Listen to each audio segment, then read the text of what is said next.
Vamos a aprovechar el tiempo que queda para tratar de expresar esto que vengo pensando hace ya bastante tiempo. Es un tema muy particular y que en estos tiempos en los que estamos viviendo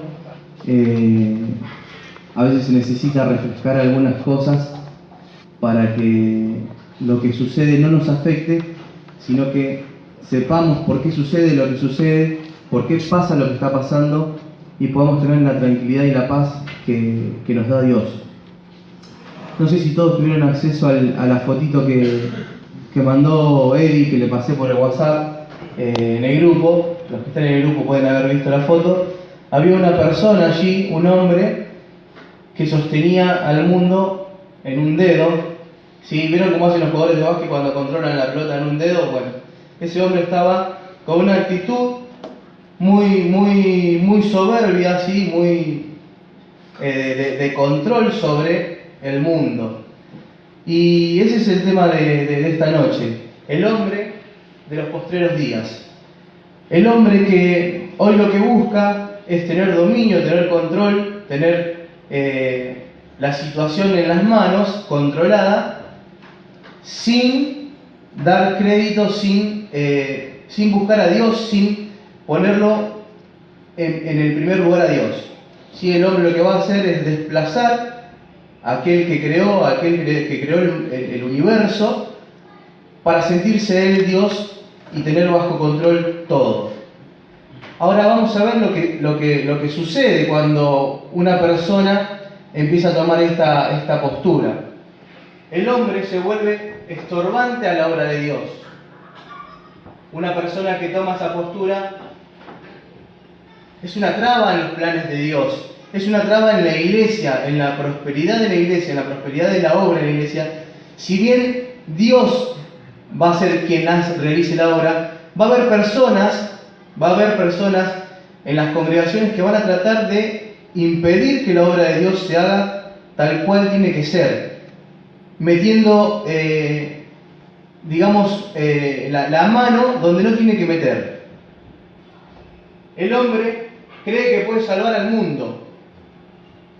El hombre se cree en la situación de ser él quien tiene que dar las soluciones, de ser él quien tiene que dar el fin a ciertos temas, a ciertas complicaciones de la vida, y el hombre se cree que tiene que ser él quien va a dar la solución a esas complicaciones. El hombre intenta modificar los planes de Dios. El hombre, en su mente necia, intenta modificar lo que ya está planeado por Dios, lo que ya está creado por Dios, y darle su propia impronta. El hombre antepone su sabiduría a la de Dios. Fíjense, cada vez es como peor, me parece, la intromisión del hombre. Antepone su sabiduría a la de Dios. Se cree más sabio que Dios al momento de tomar decisiones, al momento de decir o hacer cosas, antepone su sabiduría a la de Dios. El hombre impone su filosofía a la doctrina santa de Dios.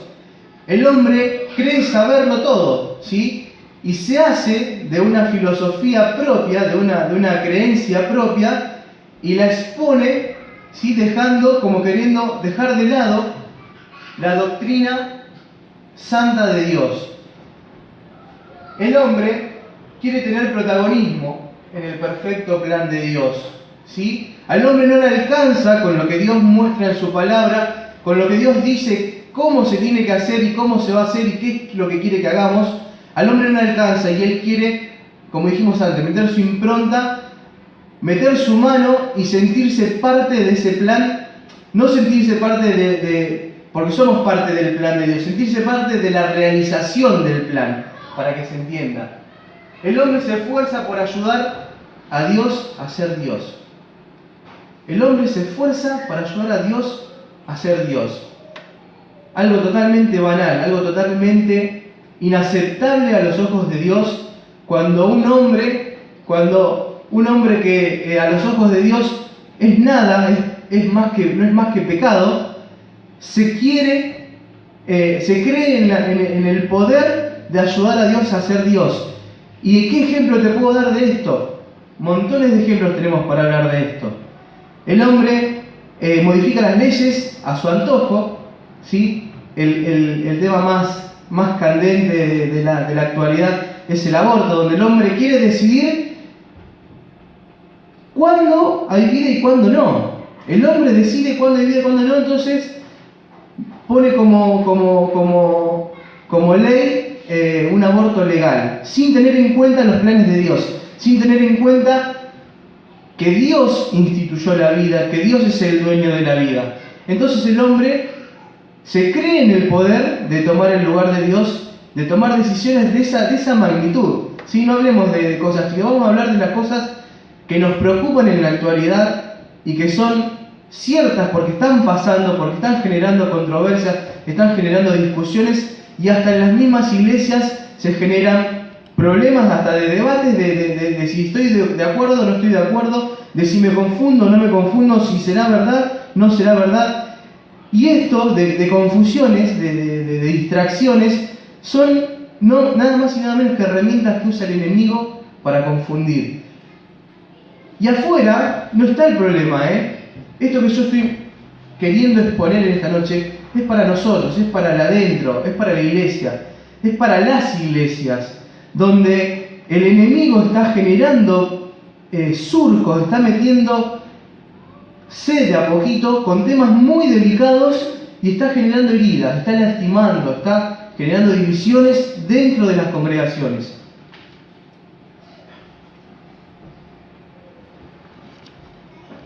Vamos a ir buscando para que podamos ir avanzando. La actitud pecaminosa lleva al hombre a un choque directo con el santo juicio de Dios. Acá está lo importante, acá está lo que a nosotros nos tiene que quedar claro en nuestros corazones, en nuestras mentes. De que el mundo va derecho a la perdición, ¿sí? Con todo lo que leímos antes, nosotros podemos creer que como hombres tenemos el objetivo o la misión de salvar al mundo, y no es así. Eso es erróneo. Nosotros no debemos salvar al mundo. Nosotros sabemos que el mundo va derecho a la perdición, ¿sí? Así que el mundo no podemos salvarlo. Salir corriendo ahora de acá y decir vamos a salvar al mundo y querer salvar al mundo sería una tontera, sería algo que no corresponde y no vamos a tener resultados. El mundo va en búsqueda de ese juicio, ya está pactado eso por Dios. El mundo va al juicio santo de Dios, va a padecer ante la justicia santa de Dios.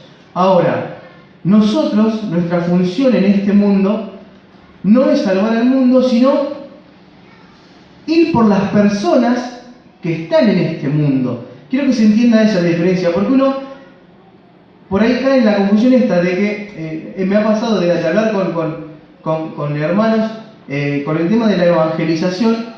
Y están con esto de que quieren salvar al mundo y de que no, el movimiento no es salvar al mundo. El Evangelio, a partir de que nosotros entendemos cuál es el objetivo del Evangelio, que es ganar almas para Cristo, entendemos de que el mundo está yendo a esa colisión con el juicio de Dios, a ese choque, y lo que nosotros tenemos que hacer es salvar la mayor cantidad de almas, llevar con nosotros la mayor cantidad de almas para que no perezcan en ese juicio y para que obtengan la vida eterna. ¿Sí? Si nosotros logramos diferenciar de que el mundo va a la destrucción total y de que las personas están yendo en ese envión, en esa inercia que lleva al mundo, nosotros lo que tenemos que hacer es rescatar personas de esa inercia. No vamos a parar el mundo, no vamos a frenar lo que ya está planeado por Dios, no vamos a frenar lo que el hombre ya destruyó con su querer meterse y con su querer ser como Dios. Eso ya está hecho, ya está encaminado, y Dios lo dice en su palabra, ¿sí? Así que nosotros, el deber nuestro es ganar almas para evitar que perezcan en ese juicio santo de Dios. El mundo, que está en camino a chocar con el juicio de Dios, y nosotros tenemos que identificar dentro del Evangelio cuál es nuestra posición. Sabemos que tenemos que predicar el Evangelio, sabemos que tenemos que ganar almas, sabemos lo que tenemos que hacer, pero tenemos que tomar la decisión de hacerlo. Una cosa es saberlo y otra es hacerlo. Tenemos que saber y hacer lo que Dios manda en su palabra respecto de cuál es el objetivo del Evangelio. El propósito del Evangelio no es salvar la civilización en catástrofe, ¿sí? Lo que decíamos del mundo, la civilización está en catástrofe. Nuestro objetivo, como hijos de Dios, con el Evangelio, con la herramienta que nos dejó, no es salvar al mundo de esa catástrofe, sino que el propósito del Evangelio es salvar al hombre de la catástrofe de la civilización. ¿Se entiende? No es el objetivo salvar a la civilización, sino salvar al hombre de la catástrofe de la civilización. La civilización ya está condenada. Aquel que no acepte, aquel que no quiera obedecer a los mandatos de Dios, ya está condenado. Nosotros no vamos a hacer nada por esas personas, no podemos hacerlo. Aquel que no quiera aceptar y que va directo al juicio santo de Dios, ya está condenado. Ahora, todos los que podamos rescatar, podamos hacerle entender que el juicio de Dios se acerca y que está cerca, ¿sí? Que estamos viviendo momentos de violencia y de descontrol, y que no son más ni nada menos que la antesala de la venida del Señor Jesús, de la segunda venida. Nosotros los hijos de Dios no debemos atormentarnos, no debemos desesperarnos, porque a nosotros nos espera la vida eterna. O sea, cuanto antes se produzca eso, mejor para nosotros.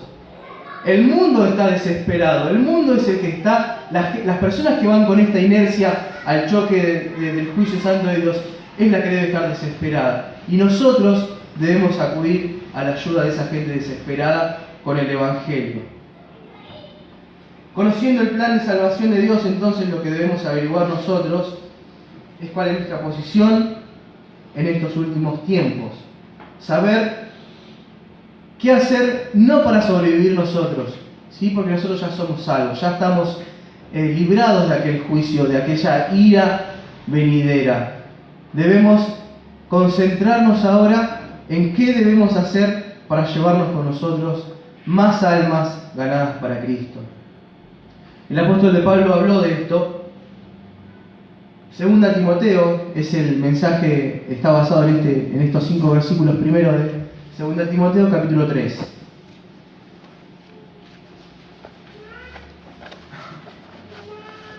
Dice el primer versículo que vendrán tiempos que peligrosos.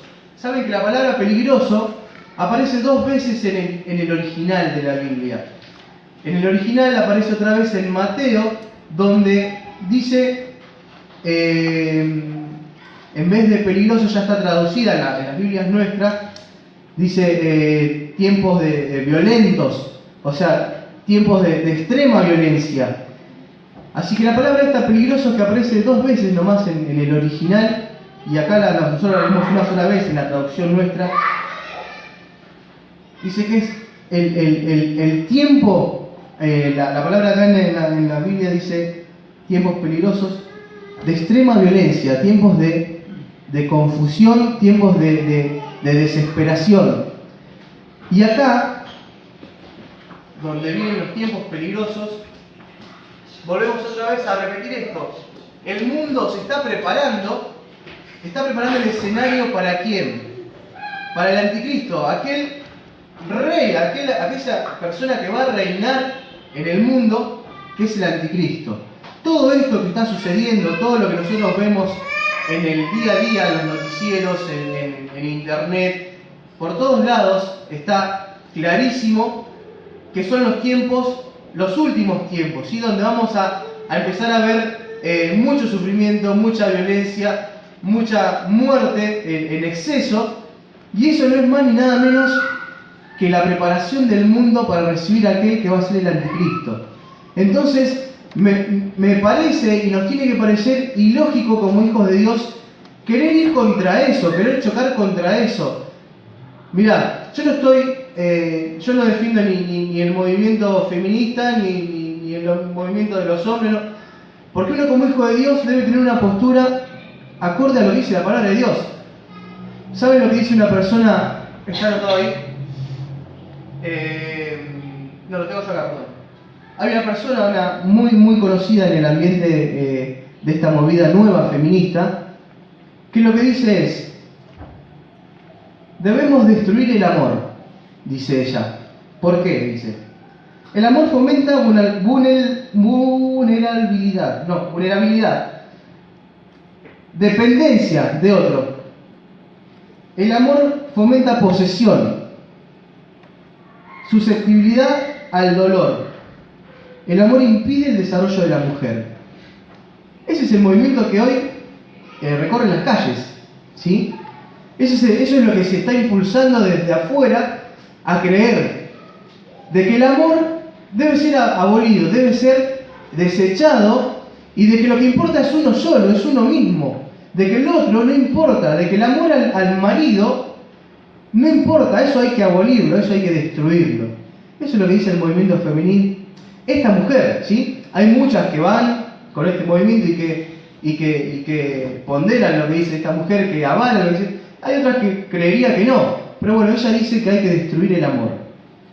El verso 2 de Timoteo 3 dice que va a haber hombres amadores de sí mismos.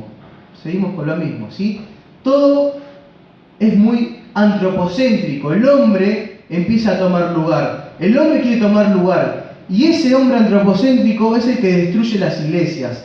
Porque la iglesia, que tiene que ser cristocéntrica, tiene que estar rodeando siempre a nuestro Salvador, debe estar todo sujeto a Él.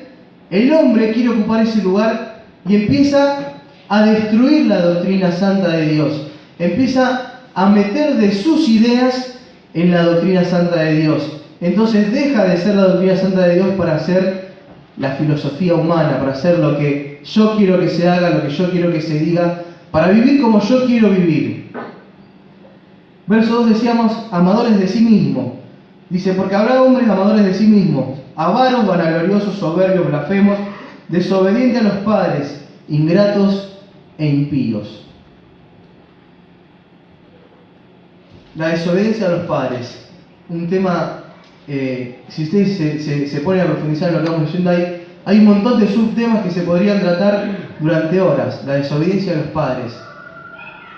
En los colegios y en los hogares de las familias que están lejos de Dios, esto se ve, es moneda corriente, la desobediencia a los padres. Yo trabajo los sábados en el club donde juega Joaquín, y son personas de un nivel medio para arriba. Y tratar con esos pibes son tremendos. Los profesores que trabajan conmigo me dicen, loco, Joaquín es un amor, me dicen. Porque a Joaquín le decís, agachate y levantá eso, y Joaquín se agacha y lo levanta. Y al otro le decís y dice, si vos no sos mi papá, te dicen. Y vos le decís, bueno, anda a correr hasta allá y volvé. Si vos no sos mi viejo. Y así. Y te tenés que poner mal y tratarlos mal para que te acaten una orden. Encima es una orden que, yo lo disfrutaba. En el club cuando me decían, anda corriendo hasta allá a velocidad, volvé y hacer 10 flexiones de brazos. Para mí era la parte del entrenamiento, entonces me gustaba hacerlo. Y esto vos le decías, anda corriendo hasta allá, volvé, nada, no tengo ganas, te dicen. Y agarran la pelota y te la patean para afuera, ¿viste? Vos decís, estos pibes no están recibiendo ningún tipo de educación en la casa, ni en el colegio, porque si de última en el colegio en el colegio, ¿qué pasa? Está muy de moda la modalidad Montessori, no sé si la escucharon nombrar. ¿Saben lo que es? La modalidad Montessori de educación lo que plantea es la libertad del niño, ¿sí? El niño hace y deshace como quiere, ¿sí? No se le impone reglas, sino que se le deja explorar libremente. Hay un modelo de educación que se trabaja en las escuelas comunes, que lo trabajaba yo desde la educación física, que es la libre exploración, donde vos le creás un ambiente al nene y esperás que él desarrolle solo, y después de eso vos sacás conclusiones, pero no es para decirlo, bueno, vamos a educar a todos así, libremente, Montessori, exploren, chicos, hagan lo que quieran. Y los chicos hacen lo que quieren, si quieren estar descalzos, están descalzos, si se quieren sacar el pantalón y andan en pañales. No hay reglamento estricto en esa educación. Y tengo alumnos del gimnasio que a sus hijos van a esas escuelas, y después los padezco yo, ¿saben por qué? Porque vienen y me lo traen al gimnasio. Esta semana y la pasada lo padecí 2 veces, porque hay una mamá que viene y trae a los 2 hijos. Tiene 5-1 y 3, 4 el otro. Son ahí como dice Guillo, aparecen mellizos. Me dan vuelta al gimnasio, chicos. Me dan vuelta al gimnasio, literalmente. ¿Entendés? Yo estoy a veces con la gente así, veo uno colgado en una anilla, que yo la miro a la mano y digo, se cae, se rompe la cabeza y después yo pago los platos. Y yo la miro y la mano y no dice nada. Y voy yo y digo, bajate de ahí. Después va, me agarra una máquina y tira, ¿viste? Y larga los ladrillos de la máquina, ¡plá! Yo la miro a la mano y le digo, ¿viste? A ver si, bueno, ahora empezás vos a educar a tu hijo. No, y voy yo, nene, eso no se toca, eso es para los grandes. Y así está la educación de la gente, de los niños, de la sociedad. ¿Sí? No hay límites, no hay valores en la familia que son los valores que se enseñan acá. Son los valores que aprendimos nosotros desde pequeños, de estar al lado de la lumbre, como dice la palabra de Dios. Al lado de su lumbre, al lado de nuestros viejos que nos enseñaron, que nos sentaron a leer, que nos mostraron qué era lo bueno. Y bueno, uno después decide. Pero ¿qué pasa? Afuera hay tantas cosas que la elección termina siendo equivocada, termina siendo errónea, porque no estuvieron esas lumbres al lado de esas criaturas diciendo, bueno, acá pasa esto, esto y esto, y vos tenés que ir por acá. Uno después cuando es grande decide, pero al principio, en el desarrollo de esas cabecitas, hay muchas falencias. Este mundo se centra en el yo, en vivir como si Jesús nunca hubiera existido. Verso 3, sin afecto natural. Esa frase que está en la Biblia, que fue escrita hace cuántos miles de años, y miren lo que dice, sin afecto natural. Ese afecto natural no habla nada más ni nada menos que del amor de padre a hijo, de madre a hijos, de esposo a esposa, ¿sí? de esposa a esposo. Habla de ese afecto natural. El afecto natural que creó Dios para disfrutar entre las personas, entre las familias, en los matrimonios. Ese es el afecto natural del que habla la palabra de Dios y dice, sin afecto natural, implacables, calumniadores, intemperantes, crueles, aborrecedores de lo bueno. Gente aborreciendo lo bueno, gente aborreciendo lo que es de valor, lo que es de bien, gente aborreciendo lo bueno. Sin amor de familias, padres.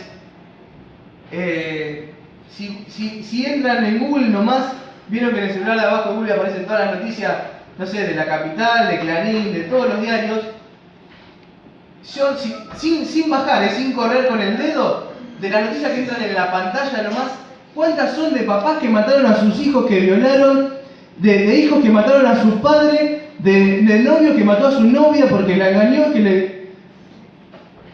Si alguno se atreve ahora, yo le estaba mostrando un video que quería poner a Milton, y cuando abrí Google, la primera noticia ahora de hace un ratito es de un muchacho de Estados Unidos que destripó a su novia.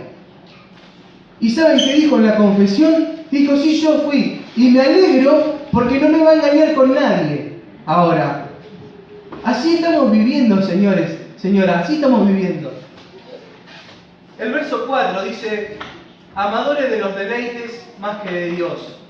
A ver, la Biblia enseña sobre los deleites de la vida, ¿sí? Y Dios no está en contra de los deleites, Dios no está en contra del disfrute de sus hijos. Pero hay un orden, hay una jerarquía a la cual los hijos de Dios deben respetar. Hay otra mujer muy conocida también, del mismo movimiento que estábamos hablando, pero es otra, ¿eh? Y miren lo que dice ella. Dice, como feminista debemos luchar para abolir la institución del matrimonio. Palabras textuales de esta mujer. Como feministas debemos luchar para abolir la institución del matrimonio. Yo sé que, como dije antes, debe haber mujeres que apoyan esto y mujeres que no. Pero ni tenemos que discutirlo. Solo con nombrarlo ya basta. Ni discutir sobre el tema, ni dar ningún tipo de explicaciones, o sea, de recibir el no. Si vos me venís y me decís, sí, hay que abolir el matrimonio, bueno, no tengo nada más que hablar con vos. Porque estamos entonces desconociendo el plan perfecto de la creación de Dios para la formación de una familia. Entonces, si hay personas que están queriendo destruir, abolir y están luchando por una ley para abolir el matrimonio, eso es catástrofe, eso es desastroso. Nosotros conocemos al amor a través de la palabra de Dios, y ese amor, ese afecto natural del que hablábamos, del cual un marido promete cuidar a su esposa y la esposa también, ¿hasta cuándo?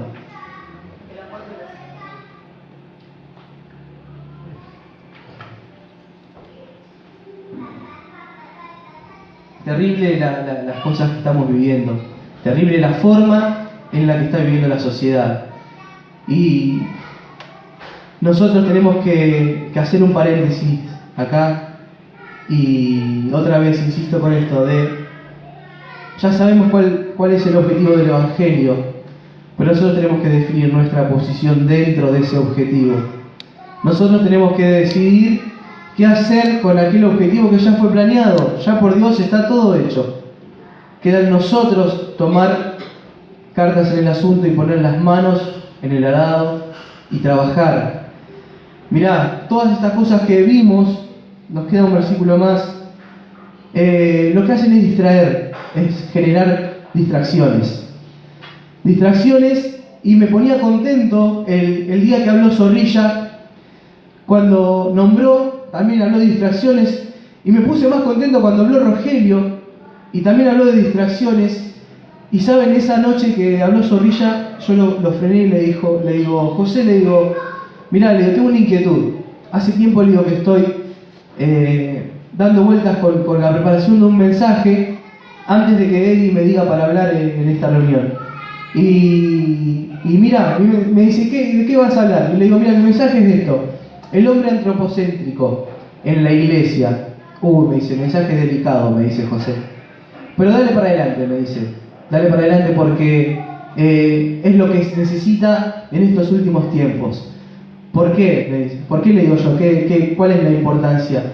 Y me dice, es un tema muy complicado porque hay que decirle al hombre que está queriendo tomar el lugar de Dios.